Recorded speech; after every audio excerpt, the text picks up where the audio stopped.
Final message. PH. Light bless you. Hello? Is it true that Turalyon is alive? Alive, we think. It appears his army suffered a great defeat at the hands of the Legion. By the lights. What does that mean for Azeroth? Edafor's son, our beloved child. Where? Oh, there! Holy shit! If you can hear this, your mother and I have an important message for you. For thousands of years, we've been hunting the Legion across the stars. We do not expect you to forgive us for leaving, but we did it out of love for you. To ensure our safety and the survival of our world, we chose to make this sacrifice. We failed in the final battle, and it's unlikely we will survive. My son, we have one final message for you and the heroes of the world. The Burning Legion will come in full force to Azeroth. Their armies are led by Balnazar, Gul'dan and Kil'jaeden. These three must fall before you can hope to defeat Sargeras. Azeroth is the last light of hope, Arafor. Fight, or all is lost. My parents risked much to send us this warning. We must act.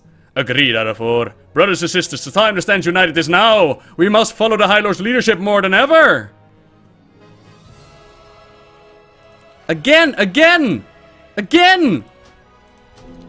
Do it again! Well met. Be careful. Is it true that Turalyon is alive? I'll get to the 1,000 years bit in a moment, everybody. We'll get to that. Arafor, son, our beloved child. Does anybody else get a Superman vibe from it? Anybody else? Like my son, we were able to send you this message. You must become the Superman of the world. It's like, what the hell?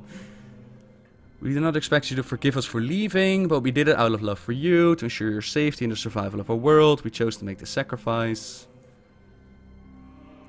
We failed in the final battle, and it's unlikely we'll survive. My son, we have our final message for you and the heroes of our world.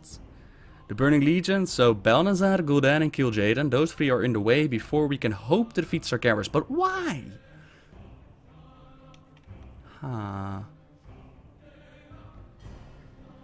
Well, may the light guide you. Okay, so to this, right?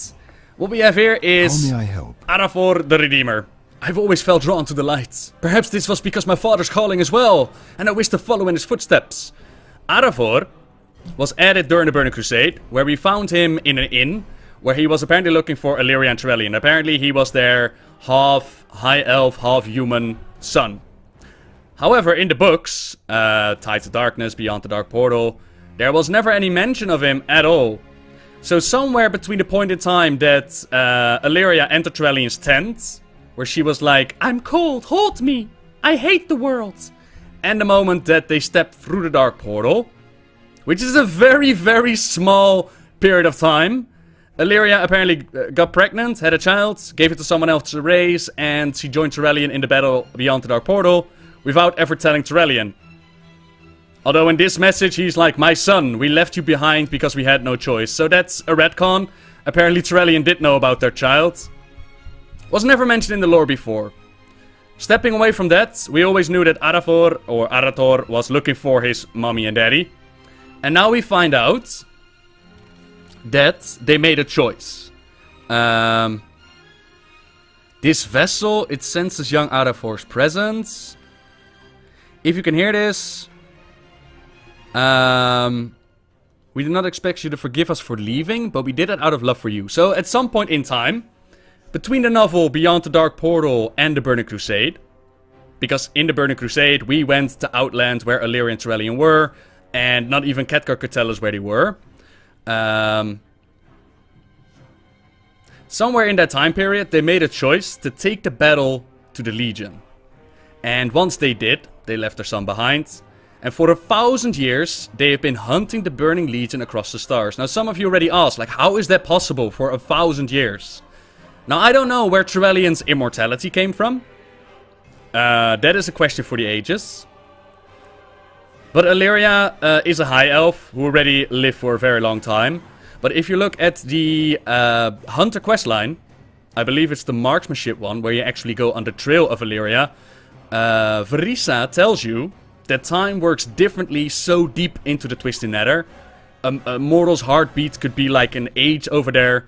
So that is how they explain the time difference. Within the Twisted Nether, that deep within the Twisted Nether, time does not work the same as it does in our reality. That is definitely explained in that questline. So what happens here is they send this message to their son. No idea when they sent this message. No idea how Turalyon was able to survive for thousands of years. Where they say the armies are led by Balnazar, Gul'dan, and Kil'jaeden. And to this, a lot of people say like, okay, this is a hint towards the end bosses for the different tiers. We know that Gul'dan is going to be the end boss of the Surama raid. Kil'jaeden, I always said that a fully powered Kil'jaeden could be a very good boss. And Balnazar, I don't know if you could count Balnazar as being so powerful as to make him a final boss. Not sure if you could count that, but apparently we need to bring out down those 3. And then we can hope to defeat Sargeras. I'm not entirely sure why, but apparently that is the case. Then there is the question some mentioned, like Archimonde, why is he not mentioned in this? Let me just say for nearly 100% certainty that Archimonde is not completely dead. Just gonna put that out there. So Archimonde is recovering. Maybe just not mentioned in the text yet. Maybe he's going to be replacing Balnazar.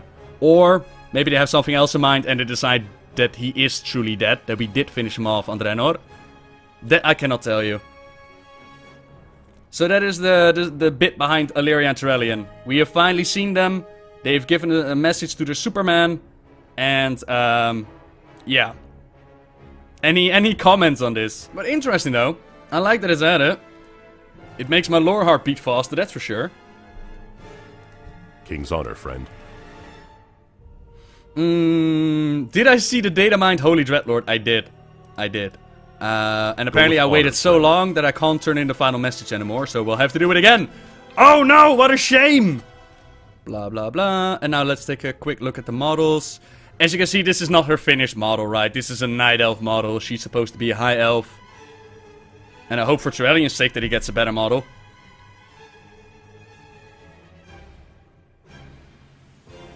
And someone asked, will there be voice actor for this? Like, I hope so. And I think that's the plan with Legion, to add as much voice acting as they can. Now, Michelle Morrow, if I remember correctly, has voiced Alleria for Hearthstone. So she could be the voice actor for her. But I don't know if she's actually going to do that. Honor, friend. Oh, you can't actually turn in the final message. Oh, that makes sense. So Adavor is their son. Yes. Yes. And if you want more details about the whole story between Alleria, Turalyon, and that we've never seen it before, check out my story for Alleria and Turalyon. Check out Nobody's Seen Alleria or Turalyon in Years. Check out those videos. Was there another thing that I wanted to say? Oh yeah, some people said that Alleria and Turalyon are now confirmed to be dead. But that's not the case. Just want to put that out there. This does not mean that they're dead. This just means that we've this just means let me adjust my glasses for a moment. This just means that we received a message from them. Does not mean they're dead. Especially because the marksmanship questline has Verisa hunting for Alleria. I still have hope that they will pop up as characters. Really, really old characters, don't get me wrong. But characters nonetheless. I just don't know how they're gonna explain that Turalyon survived for that long. Is it gonna be like the Twisted Nether also preserves you better? That's gotta be their slogan. Come to the Twisted Nether! We'll preserve you better! Are you looking for a brand new holiday this year? Come heroes! Turalyon is the Holy Dreadlord, damn it. Why? Oh yeah, a lot of people ask me about the Holy Dreadlord and what the fuck does it mean. Has everybody seen it yet? Ta-da! Born out of a vampiric race, this holy being will set us free. It is a Holy Dreadlord. I have no clue what this is gonna be. And we don't really have any background to go with it. We don't have any context. So I already saw a lot of people be like, Blizzard, what are you smoking? Why do we have a Holy Dreadlord? Well, we don't know what the whole fucking background is to it, so why already condemn it? And to try and give it an explanation at this point, with no context at all, if there was light and void at the beginning, right? And these forces bleed together at the Twisted Nether. then why not a Holy Dreadlord instead of just the corrupted version that we've seen before? Or if they are truly this vampiric race, perhaps this one is so infused with the Holy Light that he became a Holy Dreadlord. What the fuck? There are so many things that you can toss at it, so many explanations you could give at it. If we've seen a Naru go from a holy state into a void state and back again, then, you know, things change, things transform. I don't mind, I don't see the drama, to be honest. I see a lot of people like, oh my god, Blizzard, what are you doing? It's ruined! And I'm like, we don't even know what the fuck the deal is. And the same, ACR912, by the way, thank you very much for subscribing. Thank you. And the same reaction to the whole Holy Sargeras, right? In Hearthstone. We also got like, oh, Noble, look at the game-breaking lore that they're putting into Hearthstone. First of all, Hearthstone and lore don't mix. Second of all, they already explained on Twitter that they're going with an alternate reality. For the whole Whispers of the Old God scenario. So who cares? And then finally, who cares? It's fucking Hearthstone. If they want to put the fly spaghetti monster that controls the old gods and turns them into holy purified beings, let them. It doesn't change the story at all. And this one, the Holy Dreadlord, is like, yeah, I don't know. I wonder what his purpose and role is going to be. I wonder how they're going to explain it. Especially because, and for those that have read the Chronicles, maybe you came to the same conclusion, is that, oh sorry, did I say Sargeras? I meant Ragnaros, apologies. But maybe if you've read the Chronicles, you came to the same conclusion, is that they're very much going with a holy, void, constant strife kind of being. Out of the very essence, out of the very beginning, holy and void clashing together. That is what created the cosmos, and from that moment on, we've seen strife between light and darkness. So perhaps this is darkness turning into light, and perhaps we'll see light turn into darkness as well. We have seen turn light into darkness before. So yeah. Who knows, man? But I'm curious to see how it's gonna happen. I'm curious to see.